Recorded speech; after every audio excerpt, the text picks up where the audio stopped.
Hochma Text Project Podcast presents Season 1, Seneca's Letters from a Stoic by Lucius Annaeus Seneca.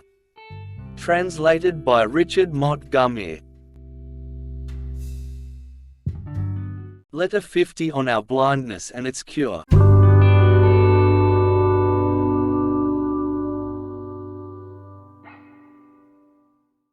I received your letter many months after you had posted it. Accordingly, I thought it useless to ask the carrier what you were busied with. He must have a particularly good memory if he can remember that. But I hope by this time you are living in such a way that I can be sure what it is you are busied with, no matter where you may be. For what else are you busied with except improving yourself every day, laying aside some error, and coming to understand that the faults which you attribute to circumstances are in yourself? We are indeed apt to ascribe certain faults to the place or to the time, but those faults will follow us, no matter how we change our place. You know Harpaste, my wife's female clown. She has remained in my house, a burden incurred from a legacy. I particularly disapprove of these freaks. Whenever I wish to enjoy the quips of a clown, I am not compelled to hunt far, I can laugh at myself. Now this clown suddenly became blind. The story sounds incredible, but I assure you that it is true. She does not know that she is blind. She keeps asking her attendant to change her quarters. She says that her apartments are too dark. You can see clearly that which makes us smile in the case of Harpaste happens to all the rest of us. Nobody understands that he is himself greedy, or that he is covetous. Yet the blind ask for a guide, while we wander without one, saying, I am not self-seeking, but one cannot live at Rome in any other way. I am not extravagant, but mere living in the city demands a great outlay. It is not my fault that I have a choleric disposition, or that I have not settled down to any definite scheme of life. It is due to my youth. Why do we deceive ourselves? The evil that afflicts us is not external, it is within us, situated in our very vitals. For that reason we attain soundness with all the more difficulty, because we do not know that we are diseased. Suppose that we have begun the cure, when shall we throw off all these diseases, with all their virulence?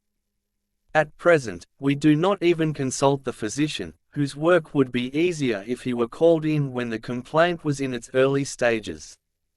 The tender and the inexperienced minds would follow his advice if he pointed out the right way. No man finds it difficult to return to nature, except the man who has deserted nature. We blush to receive instruction in sound sense, but, by heaven, if we think it base to seek a teacher of this art, we should also abandon any hope that so great a good could be instilled into us by mere chance. No, we must work.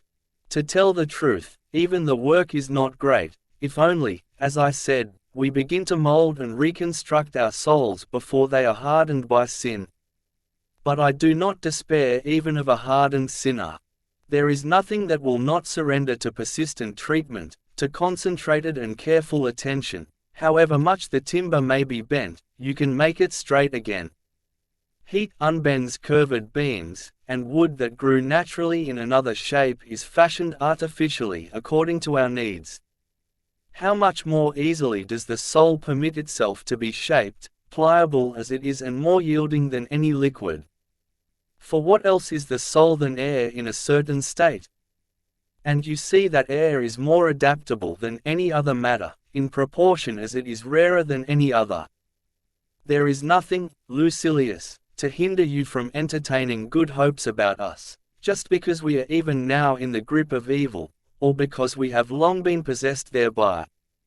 There is no man to whom a good mind comes before an evil one. It is the evil mind that gets first hold on all of us. Learning virtue means unlearning vice. We should therefore proceed to the task of freeing ourselves from faults with all the more courage because, when once committed to us, the good is an everlasting possession, virtue is not unlearned. For opposites find difficulty in clinging where they do not belong, therefore they can be driven out and hustled away, but qualities that come to a place which is rightfully theirs abide faithfully. Virtue is according to nature, vice is opposed to it and hostile. But although virtues, when admitted, cannot depart and are easy to guard, yet the first steps in the approach to them are toilsome, because it is characteristic of a weak and diseased mind to fear that which is unfamiliar. The mind must, therefore, be forced to make a beginning. From then on, the medicine is not bitter, for just as soon as it is curing us it begins to give pleasure.